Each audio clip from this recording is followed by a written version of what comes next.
How to make flight reservations online without the payment or without paying.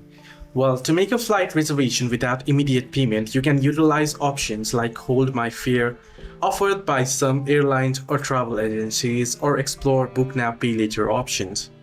Additionally, some travel agencies provide free reservation holds for a limited time, or you can explore refundable or transferable tickets.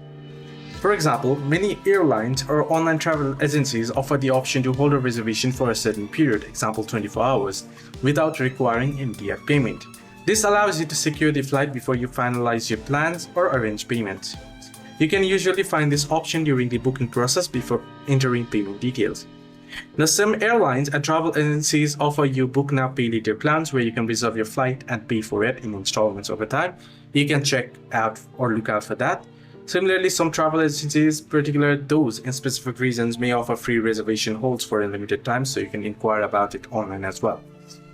If you're concerned about the possibility of needing to cancel or change your flight, you can opt for refundable or transferable tickets, which may come with a higher initial cost but offers more flexibility. Hope this video helped. Do like and subscribe as well.